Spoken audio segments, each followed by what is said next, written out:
My beloved brothers and sisters in Islam, one of the greatest struggles people face in today's world, silently, inwardly, daily, is overthinking.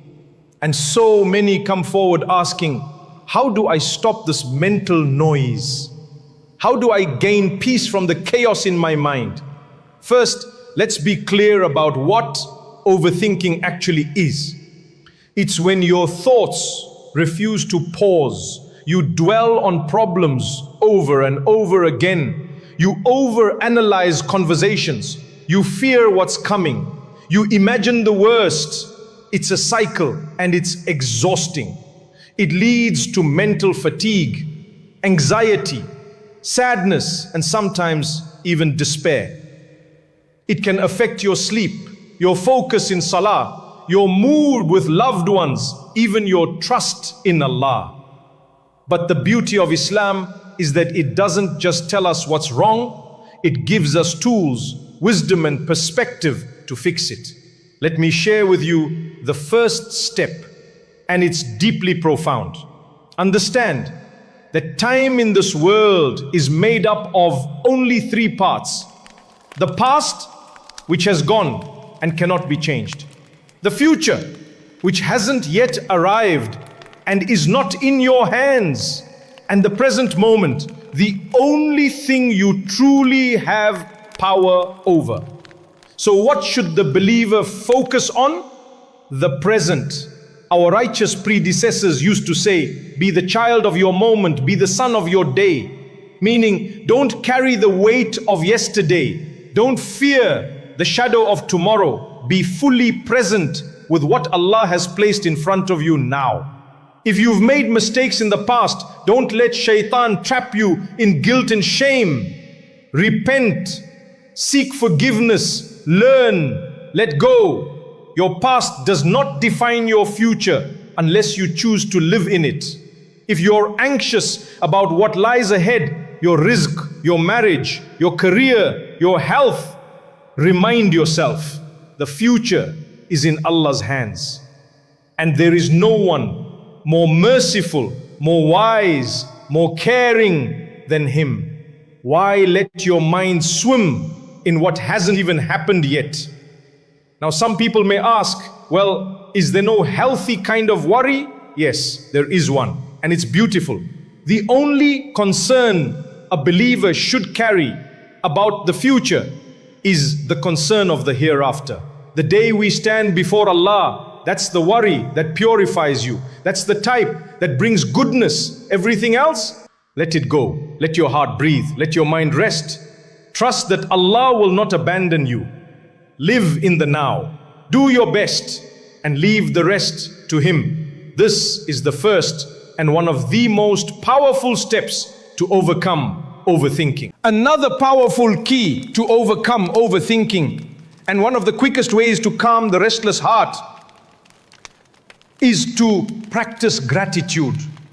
Yes, just gratitude. Be grateful. Be truly, consciously and consistently grateful for what Allah has given you right now, in this very moment. You see, when your mind is drowning in what ifs and why me and what will happen, the best way to pull yourself out of that storm is to look around you and say, Alhamdulillah, Allah has already given me so much.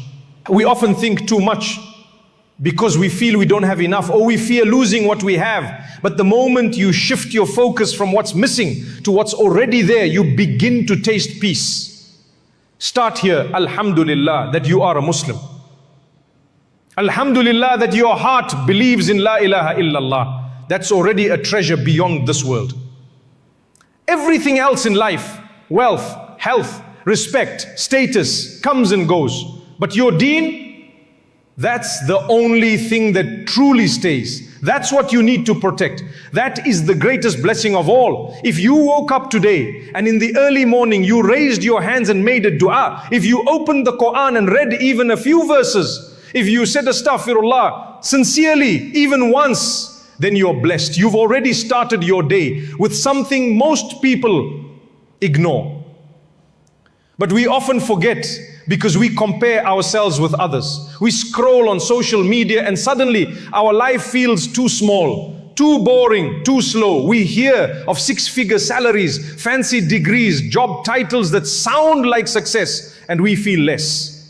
Some feel unworthy because they don't have 1 million followers or viral videos. But ask yourself, is that the standard Allah has set for success? The Prophet ﷺ told us something remarkable. He said, whoever wakes up in the morning, feeling safe in his home, healthy in his body, and has food for the day, it is as if the whole world has been given to him. Subhanallah. So ask yourself, did you wake up in a safe environment today? Did you open your eyes and find your body functioning? You can walk, you can breathe, you can think. Did you eat something this morning, or no, you will later today? Then you are living like a king, even if you don't realize it. Wallahi, most of us are blessed in ways kings of the past could only dream of. But the dunya convinces us otherwise. Shaitan whispers that we're not enough, not doing enough, not achieving enough. But Allah says, if you are grateful, I will give you more. Gratitude, my brothers and sisters, is not just a feeling. It's a shift in perspective. It's an antidote to overthinking. When you fill your heart with shukr, there's no more room for doubt and fear to take over. So next time your thoughts spiral out of control, pause, look at what you have. Say Alhamdulillah. Not just with your tongue, but with your heart. And remind yourself, as long as I have Allah and I have my deen, I already have everything I need. Let's now come to one of the most powerful and liberating forms of worship in our deen. A worship that can free your heart from stress, anxiety, confusion, and doubt. It is the act of tawakkul, placing your complete trust in Allah. You see, many of us overthink because we're trying to control things that were never ours to begin with. We want to know the outcome. We want to guarantee success. We want to be sure everything will work out. But we forget Allah is already managing our affairs. He is already taking care of what we cannot see. He is Ar-Rabb, our Lord, our Master, our Sustainer, the one who nourishes us, guides us, protects us, and never neglects us. When Fir'aun arrogantly challenged the truth, Prophet Musa alayhi salam reminded him, my Lord is the one who gave everything its form and then guided it. When Prophet Nuh alayhi salam was building the ark on dry land, ridiculed by his people, he continued. Why? Because his trust wasn't in what made sense to the people. His trust was in Ar-Rabb, the one who guided him. Even in the Qur'an, when Allah spoke to Musa alayhi salam and said, indeed, I am Allah, there is no deity except me, so worship me and establish prayer for my remembrance. Allah didn't just command him, He reassured him. And you too, perhaps you are overthinking today. Perhaps you're stressed about what tomorrow may bring, about a job, a marriage, an illness, a test, a family issue, or even your Iman. But know this, Allah is already ahead of you in your journey. He knows your fear, He knows your struggle, and He will guide you through it, step by step, until you reach safety, until you reach Him, and He is pleased with you. When shaitan whispers, what if it doesn't work out? What if you fail? What if you lose everything? You remind yourself, Hasbi Allahu la ilaha illa huwa, alayhi tawakkaltu wa huwa rabbul arshil azim. Allah is sufficient for me. There is no deity except Him. Upon Him I place my trust, and He is the Lord of the mighty throne. This is not just a dua, it's a mindset, a lifestyle of surrendering your heart to the one who knows what's best for you, even when you don't.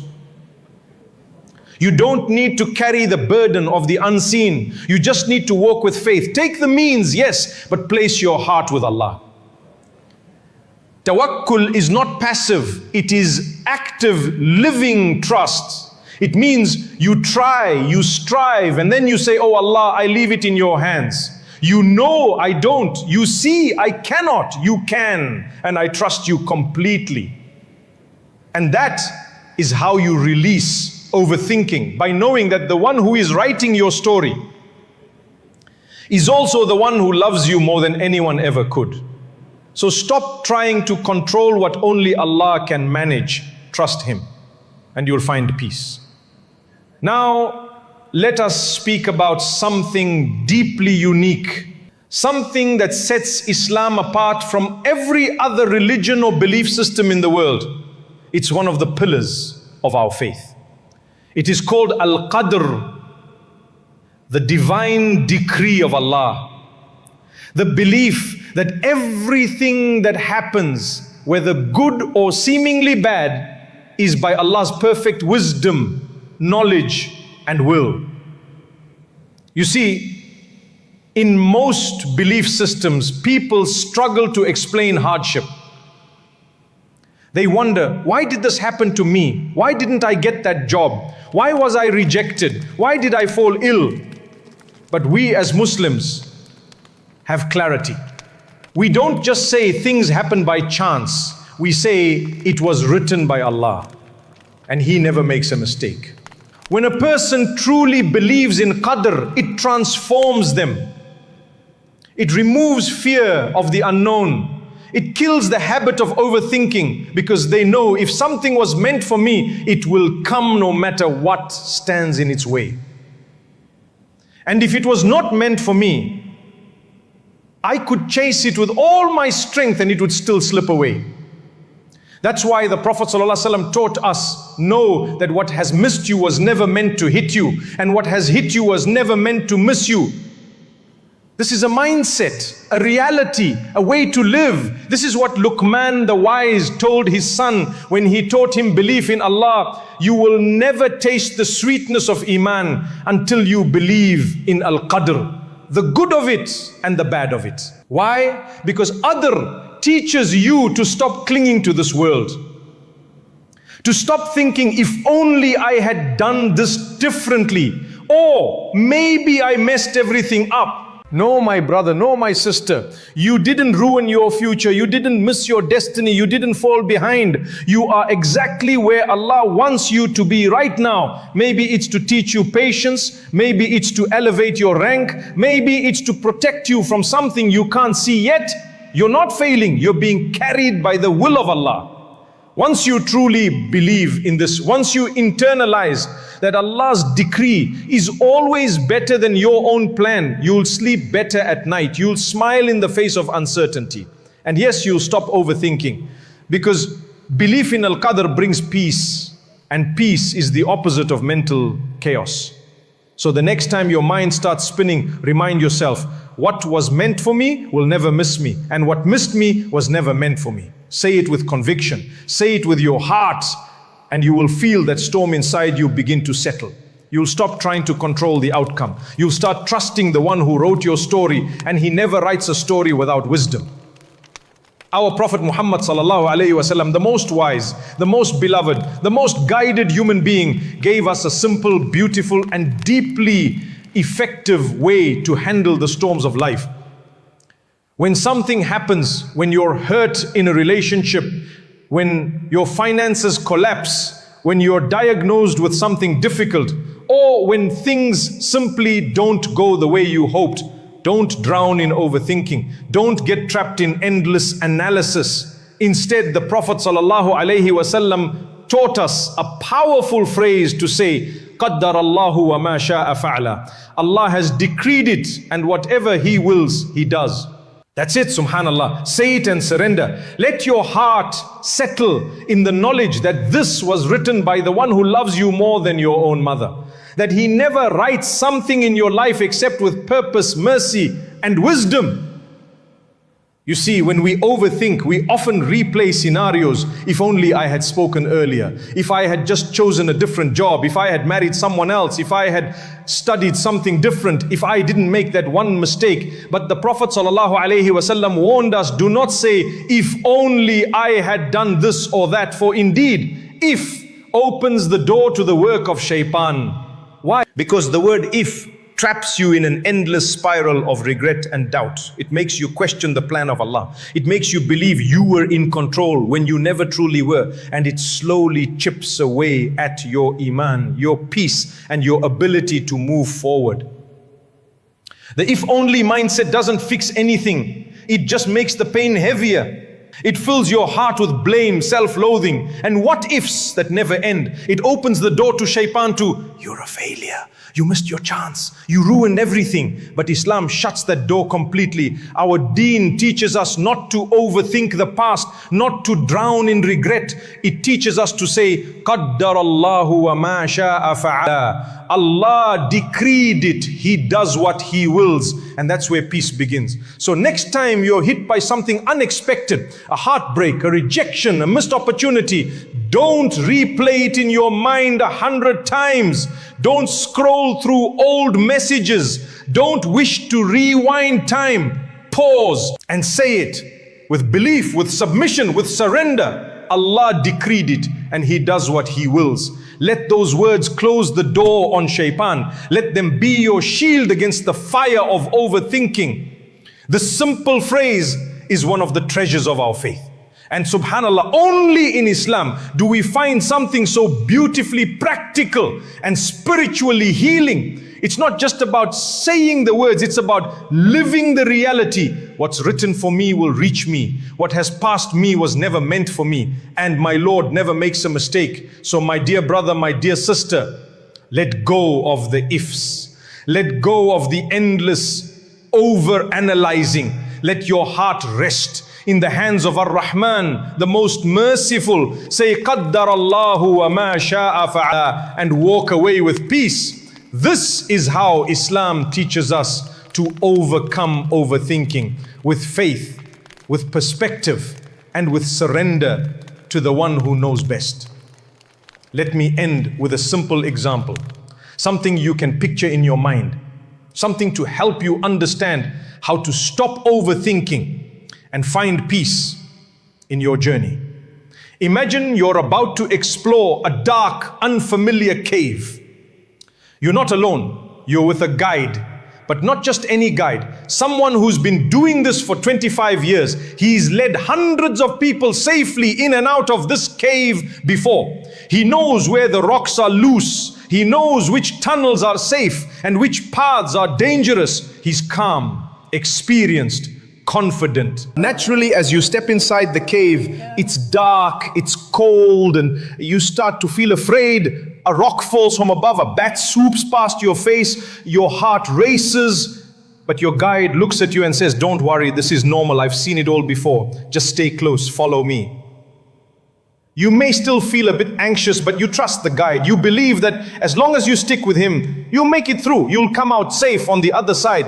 Now, Allah belongs the highest and most perfect example. But reflect on this deeply. In this life, we're all walking through the unknown. There are dark tunnels, unexpected problems, things that scare us and shake us. We worry, we stress, we don't know what's next. But Allah is our guide. He's not just experienced, He's all-knowing. He doesn't just guess, He knows every outcome.